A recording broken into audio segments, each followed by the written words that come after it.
Começa agora o JBR News, desta terça-feira, dia 15 de junho, direto de Brasília. Eu, Alexandre Jardim e Rodolfo Lago, sem a presença do jornalista Estevão Damaso, que hoje está resolvendo um outro assunto da nossa empresa, que é o Grupo Imagem e Credibilidade, que faz justamente esse conteúdo em parceria com o Jornal de Brasília. Mas nós dois aqui vamos levar para você o fato do dia na capital federal.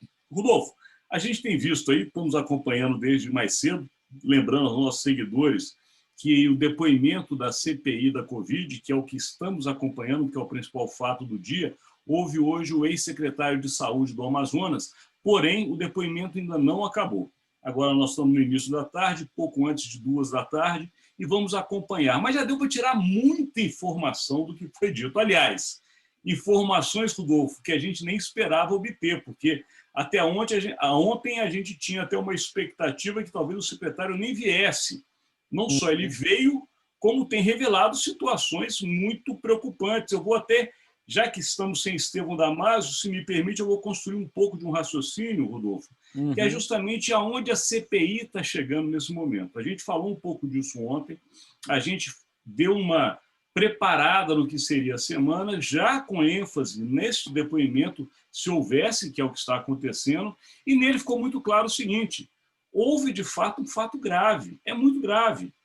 Quer dizer, Manaus, como você, inclusive, já disse algumas semanas atrás, e a gente tem percebido isso pela Comissão Parlamentar de Inquérito, foi um laboratório.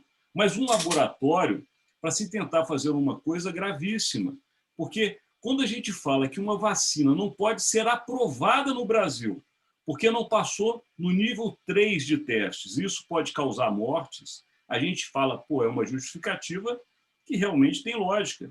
Só que um tratamento feito sem nenhum tipo de respaldo científico levou à morte de vários brasileiros, em especial cidadãos do Amazonas. E aí, Rodolfo Lago, vamos falar um pouquinho do que a gente está ouvindo hoje? Está contigo.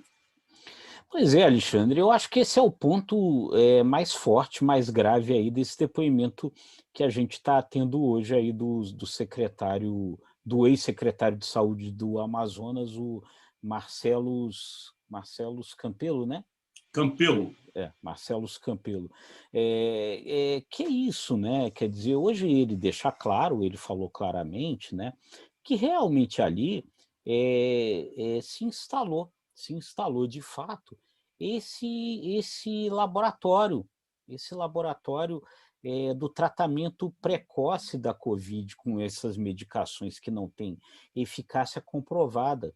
De fato é muito grave, isso que você falou é muito sério, porque realmente é curioso, né, como o governo seguidamente faz alegações com relação à vacina, de que precisava tomar cuidado, esperar testes e tal, e com relação à cloroquina, o oposto.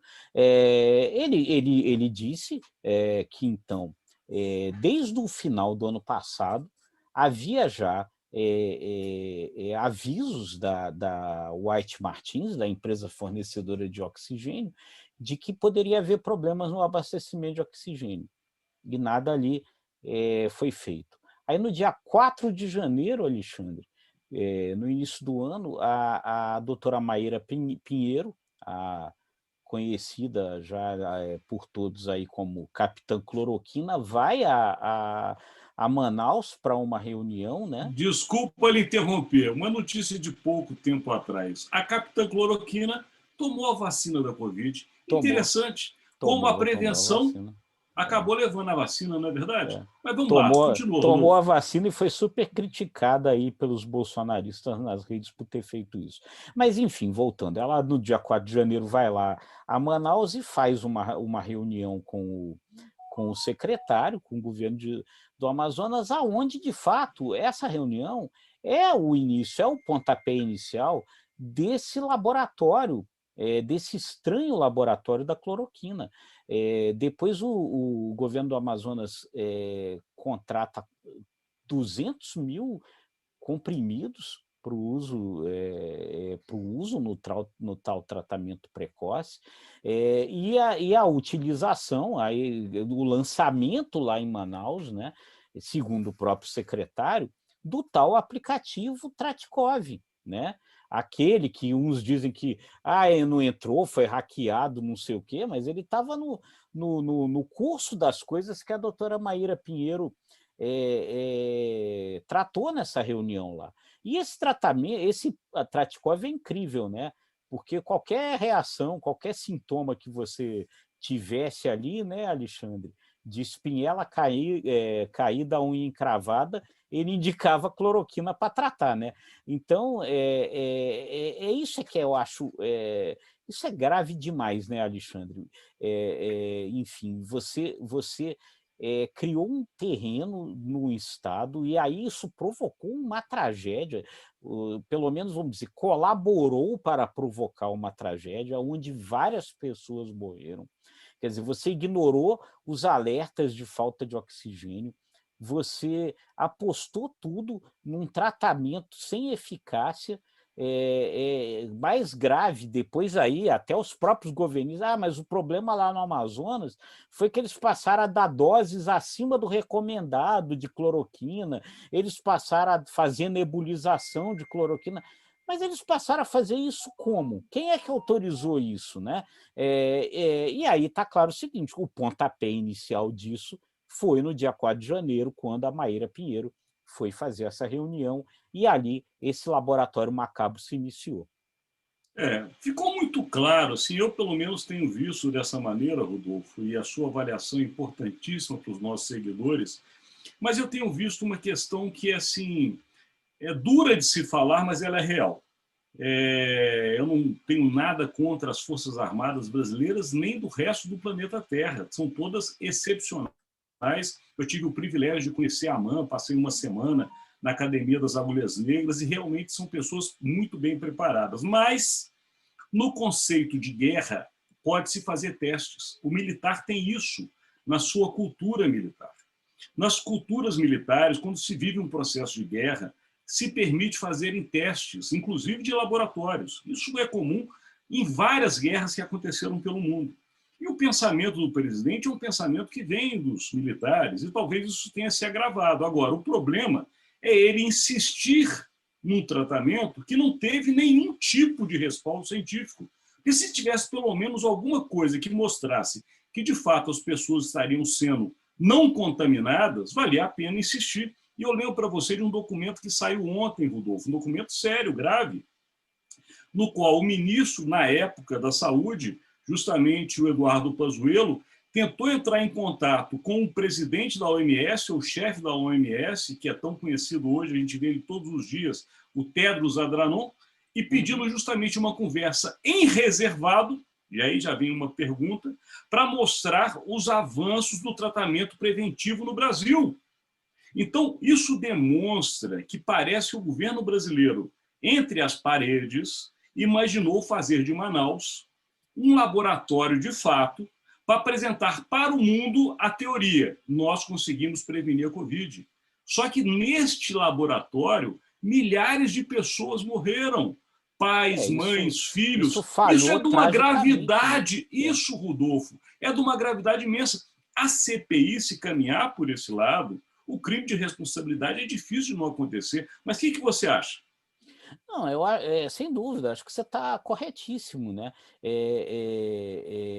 Eu acho que é isso mesmo, ficou claro, e até por essas conversas que você pontua, né? Tentadas aí na OMS, no sentido de vender esses resultados positivos aí, que era isso, né?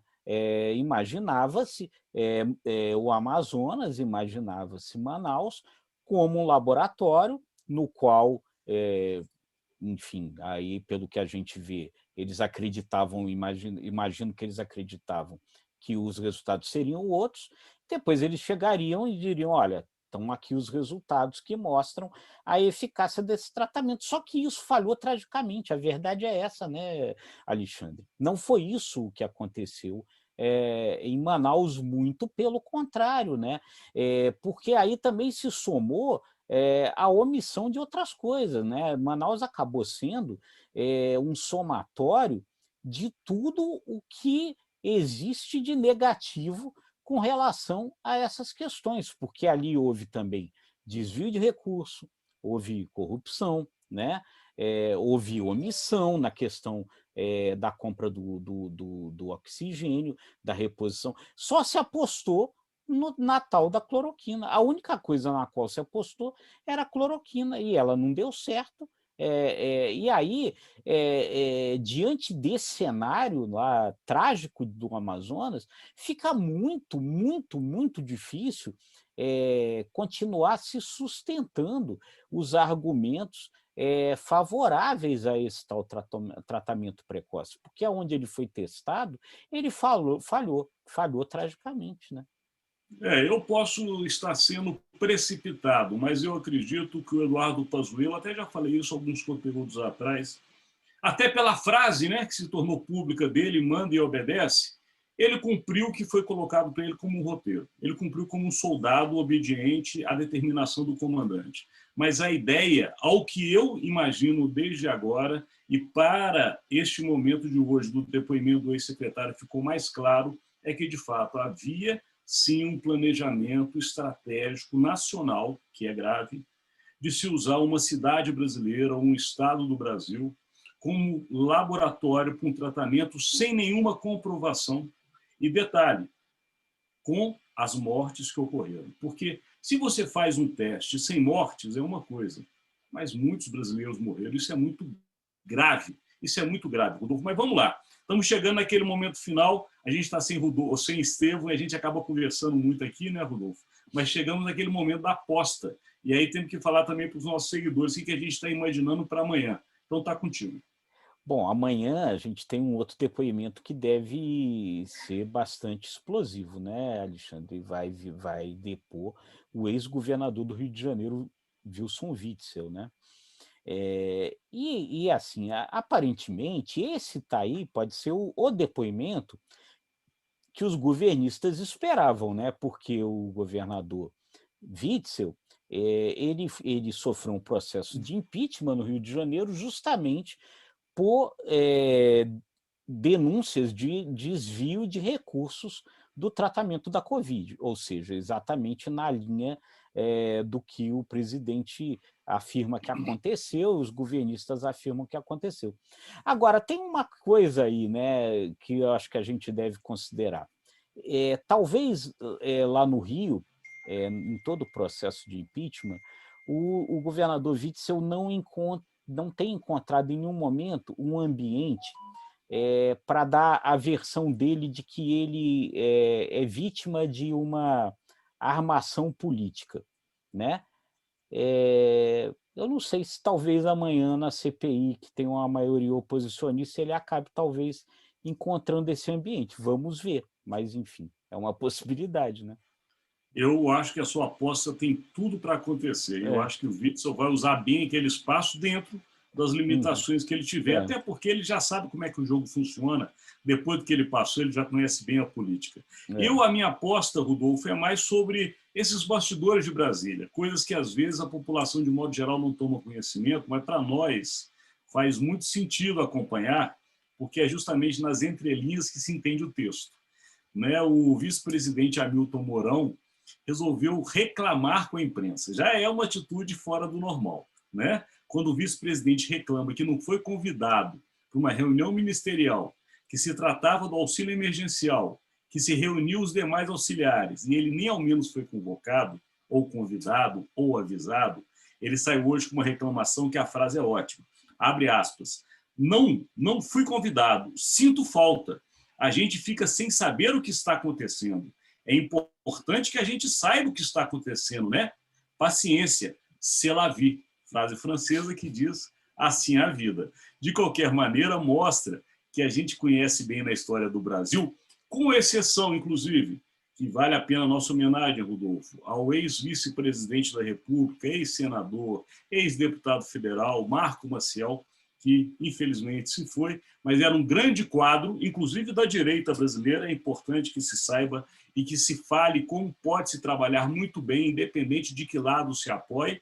Foi um vice que não deu trabalho. Agora, todos os outros deram trabalho. E Hamilton Mourão falando é algo para a gente colocar a orelha a escutar. É isso, Rodolfo Flávio. Chegamos ao final. Amanhã estaremos com o Estevão Damásio. Lembrando aos nossos seguidores que este conteúdo é uma parceria com o grupo do Grupo Imagem e Credibilidade com o Jornal de Brasília. Ele está disponível nos sites, também nas redes sociais e no Spotify. Tempo estourado. Então vamos embora.